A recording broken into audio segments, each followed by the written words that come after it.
E os métodos de camada limite, resolvendo as equações de camada limite, foram muito importantes no início da teoria ou do uso de CFD, em que fazia-se o acoplamento entre métodos viscosos e métodos invíscos.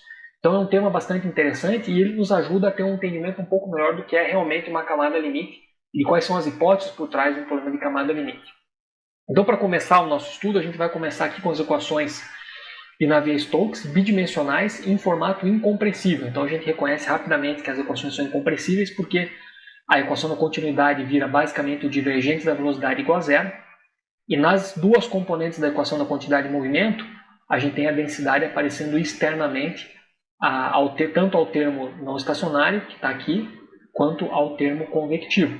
Na direita a gente continua tendo os gradientes de pressão nas duas direções, né? Temos aqui em x e em y, e temos também o termo viscoso escrito nas duas equações que fazem parte da equação de movimento no eixo x e y, que são aqui as nossas duas direções coordenadas para um problema bidimensional.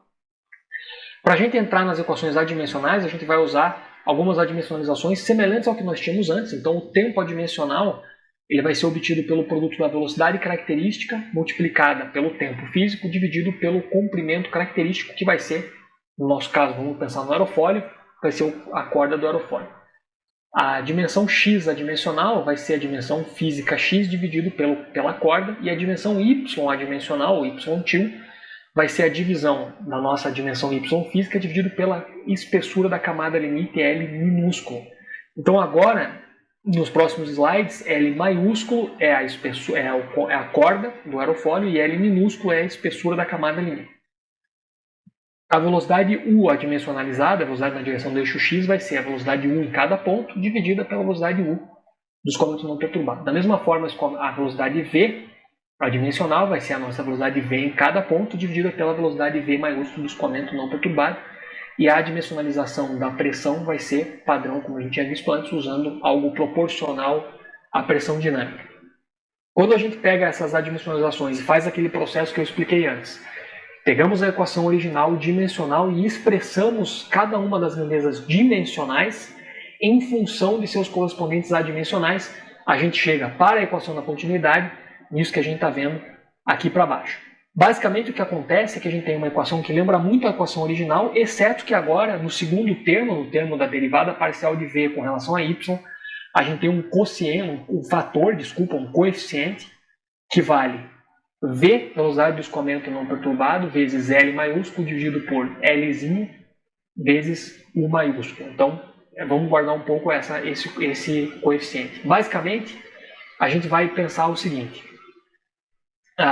Uma das hipóteses fundamentais da camada limite é que a espessura da camada limite é muito menor do que o movimento característico. Essa é uma informação importante. Essencialmente, a gente está pressupondo que para que tudo que a gente vai estudar sobre camada limite seja verdadeira, que ela é uma região muito fina do escoamento. Então, a hipótese primeira que a gente faz é que Lzinho é muito menor do que Lzão.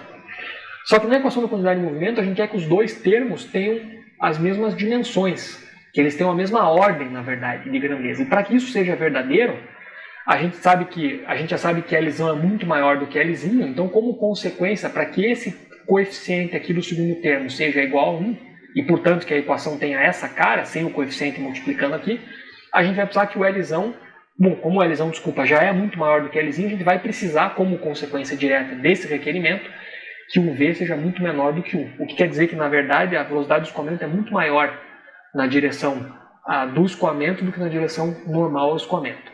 E quando a gente faz a conversão de volta para as variáveis dimensionais, a gente vai chegar na mesma equação que a gente tinha originalmente na equação da continuidade. Agora vamos olhar a equação da continuidade de movimento na direção do escoamento, na direção x. Mas vamos pensar o seguinte, como a gente está olhando um problema viscoso, a camada limite é a região do escoamento que retém efeitos viscosos, a gente quer que esses efeitos sejam também retidos na equação que a representa. Então quando a gente pega novamente aquelas variáveis adimensionais e as injeta na equação, a gente vai chegar com uma equação que tem essa cara aqui, que a gente está vendo aqui em cima,